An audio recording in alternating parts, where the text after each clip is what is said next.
Hello दोस्तों, मैं रंजीत कुमार। मैं आप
बहुत दूर होते गए और कौवे का बड़बड़ाना भी कम होता गया और कुछ देर में बिल्कुल ही बंद हो गया।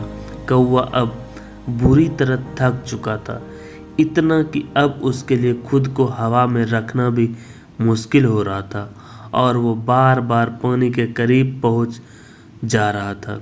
हंस कौवे की स्थिति समझ रहा था, पर उसने अनजान बनते हुए कहा, तुम बार बार पानी क्यों छू रहे हो?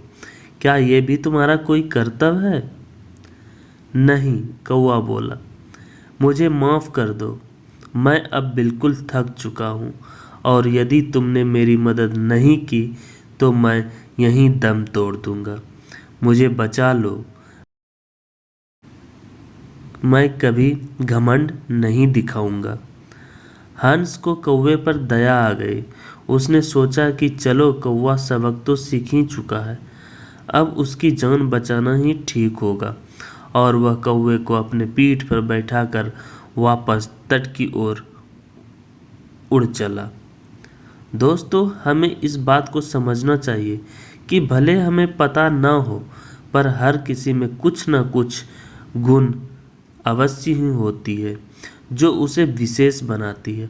और भले ही हमारे अंदर हजारों अच्छाइयाँ हों, पर यदि हम उस पर घमंड करते हैं तो देर सवेर हमें भी कौवे की तरह शर्मिंदा होना पड़ेगा। एक पुरानी कहावत भी है, घमंडी का सर हमेशा नीचा होता है।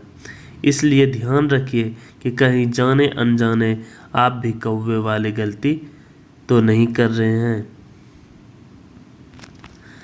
बस दोस्तों, मेरी कहानी यहीं पर ख़त्म होती है। अगर ये कहानी आपको अच्छी लगे तो मेरे चैनल को सब्सक्राइब ज़रूर करें।